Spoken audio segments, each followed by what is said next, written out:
Hey guys, it's Bro You Whack. Welcome to the 4th episode of Why You Can't Climb, a mini-series where I take my own competitive gameplay, I break it down, I analyze it, and I just try to help you guys out by showing you guys what you could be doing wrong in your own gameplay. Now, with this mini-series, I try not to ever intentionally do this, which is just point out mistakes, point out what my teammates are doing wrong, but also point out what I'm doing wrong. But it's just to help you guys out, because again, you're probably doing mistakes that you don't realize you're doing, so that's the point of this series. But a lot of times, I don't show you what we did right to help improve your own gameplay. But for this episode, I thought I'd do something different and actually tell you guys what my team did right in the gameplay I'm going to show you guys, which it isn't this gameplay, but we're going to be analyzing a Route 66 gameplay where I play Orisa on my Dog You Whack account, which I rarely ever play on this account. I mainly just play on this to just play with my in real life friends because, surprise, you know, even though I do joke around saying I don't have a lot of friends, I actually do have a few friends that do play Overwatch, but I also might use this account to play with fans and subscribers. But I just want to break down how we actually use ult economy to help us win in overtime, because ultimates is a big thing in Overwatch, but I feel like not a lot of people use them to this fullest potential and also in a more smart way. Now, I will admit I'm still learning how to use ults properly. It's something that I'm still struggling with to this day, especially with Soldier 76, but I can at least explain to you what we did in this gameplay and why it worked out, and just tell you guys what you need to do whenever you are in a situation where ults could possibly save you the game. So let's get right in the gameplay. There's a lot to talk about. So here we are defending on Route 66. It's the second round, and the enemy team has one more chance to try to make a difference. You will see how much distance we did capture. I think it's about halfway or something. We made pretty good distance for how much time we did have. And what we have on our team is me playing Orisa. We have a Bastion, a Mercy, a Zarya, a Pharah, and also an Ana that will switch to Lucio. So we're kind of doing protect the president. We're just protecting this Bastion because, well, they just like to play Bastion. And if you're going to be hating on my Orisa gameplay, okay, I'm not the greatest Orisa, all right? That's not the point of the video. I just wanted to quickly mention that because I know there's going to be someone that hates on it. But real quick, I do want to mention just quick notes that apply for everything. Don't ever double up on ultimates. I'm talking about like a Soldier and a McCree ult. Don't use both of them at the same time. And don't use like a Lucio and Zenyatta ult at the same time. And one last thing, there's never going to be a perfect ult scenario. You can eliminate as many factors, try to make it perfect, but there won't ever be on a silver platter, okay, use your ultimate, here you win the game. It won't ever be like that. So getting in the gameplay, you're going to see me just try to fire into this Roadhog, and there's two reasons for that. The first reason, well, I'm not the greatest Orisa, and I know I can always make contact with this big fat man Roadhog, but also he's a big ultimate battery. He's going to be building my ultimate, and it's just the quickest way that I can just build my Orisa bongos. But the first screenshot I want to show you guys is right here. How many people do you see not on the payload? You see about 3 people. They're pushed up so far, and I get it. They're trying to secure the kills, but I'm sure you guys do this so many times. How does this relate back to ult economy? Well, they're not making any progression on the payload. They barely moved it, and they're thinking in their head, oh, if I secure all these kills, we're going to be able to move it.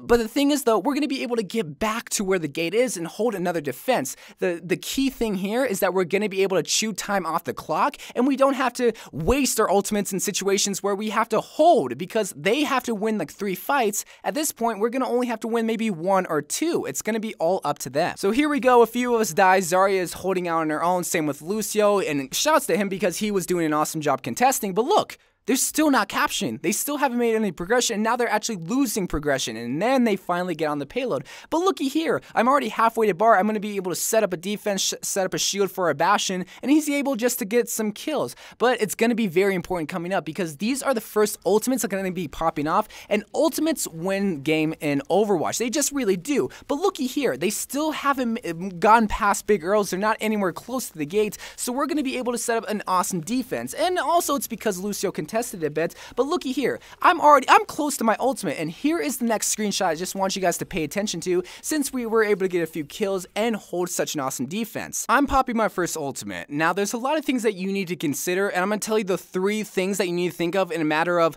a second, really, when you have to use your ultimate, because some of you guys might be wondering, okay, I have a game-changing ult, or I have this ultimate, when should I pop it off, Bro You Whack? Again, there's not ever going to be a perfect scenario, but there's 3 things that you can consider. How many teammates are alive with you? Because if there's only 1 and 2, I would not use your ultimate. Maybe you can't secure a few kills, but you might just be wasting it because, well, they have numbers over you, and they're going to be able to take you out even though you do have an ultimate. But if they have maybe 3 and 5 teammates with you, then I would try to make something happen with it. But again, don't double up on your ultimates. In this case, I'm using my Orisa ultimate. I'm telling Bastion, okay, use your ult. Let's try to make something happen. Now, the second thing that you need to consider is how much time do you have? I have 1 minute and 13 seconds left. I know deep down I can rebuild my Orisa ultimate, even if it goes into overtime, because, well, again, it's not going to be game-changing, but it's still going to be something of a comfort ultimate. So really consider how much time you have left on the clock. And the third thing that you need to consider, especially on payload maps, is how much distance do you have. In this case, we have so much distance to play around with that even if we didn't have as much time as we had, even if we had that much distance, I can still build my ultimate in so much overtime. Really, your main goal with this is not to waste your ultimates, but you're also trying to make a stop, and so that you don't hold on to your ultimate for that perfect ult position. Again, there's not ever going to be a perfect ultimate timing, but here is the case where, okay, you have to determine, when should I use my ult? What's going to be the outcome? Is my ultimate going to be so important that's going to be game changing, or is it going to be comforting? In this case, it's more of a comfort ult. So I popped my Orisa ult. I know we have numbers over them because the Roadhog did die. Again, it's not going to be game changing. In fact, I didn't do that well. I died right away, but I just told the Bastion, okay, go in, guys, just try to get some kills, try to make something happen, and we're just not really getting the kills. But again, it goes back to that very first screenshot. We were able to choose so much time off the clock, and luckily Mercy used her ultimate right there, so we're able to res the Pharah. Pharah is just naturally able to go off without having to use his ultimate. He has his ult, he can go off, but I told him straight away, please do not use your ult. I want it for the last fight. Bastion can use his ult, but I want your ult for the Pharah ult, and I just used it so I can power up the Bastion. And here we go again. We're able just to chew more time off the clock. Sure, we're not getting these team wipes. Sure, we're kind of trickling it a little bit, and I would not advise that, including myself. I'm dying a bunch, I'm trickling in, but look at how much time we chewed off. They had about 3 minutes, a little bit under, and they still haven't captured the first point. My Pharah is just getting natural kills. She doesn't have to use her ultimate. Lucio's contesting a bunch, and we're just able just to go back in.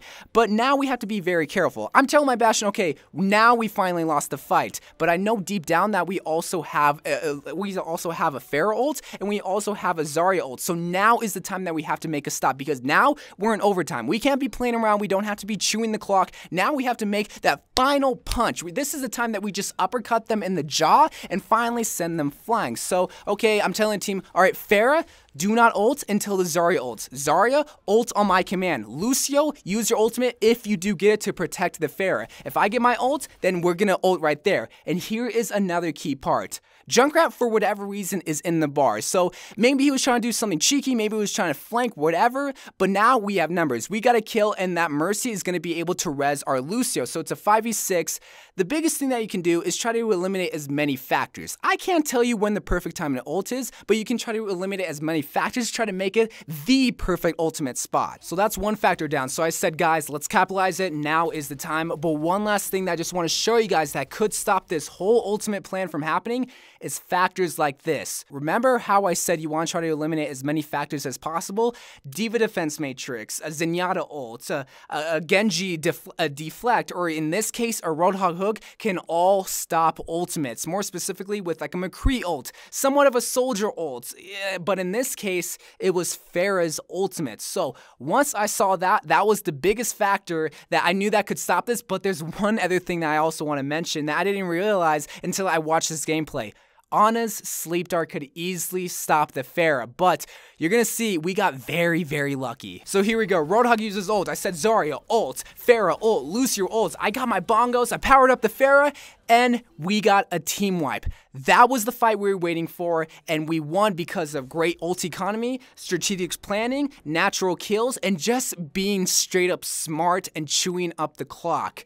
That's what you need to do when you use your ultimate, because this Pharah, he was very disciplined, and that's why I like playing with him. He's my favorite Pharah to play with because, again, he was listening to me. He knew what I was talking about. He knew that I had been in the situation so many times, so he knew what to listen for. Once he saw Zarya ult, he ulted, I powered him up, and he was just able to get a bunch of kills. But that's what you need to consider, because let me just show you one last screenshot, because he saw this opportunity so many times. Look at how many heroes are by themselves. He could have easily just ulted these two heroes and gotten a few kills, but at that point, it would be a comfort ult, not a game-changing ult. Yes, he could have gotten a few kills, and maybe this game could have been over sooner, but the thing is, though, Bastion used his ult. I wanted his ult to be safe for this last fight, and in this case, he listened, he knew what I was talking about, and we were able to pair it up with Zarya ults, and we were able just to get a team wipe because we just needed one single stop. And with that ult, we were able to get that stop, no doubt about it, because once I saw that Roadhog hook, it was game over. over for them. So anyway guys, hopefully this video does show you the importance of ult usage, but more importantly, just using them in a more smarter way, because yes, sometimes you can get a few kills, but it'd be a whole lot better to get a full team wipe, or maybe 5 people. So I love you guys. Thank you guys for watching. More Overwatch videos to come, and bye.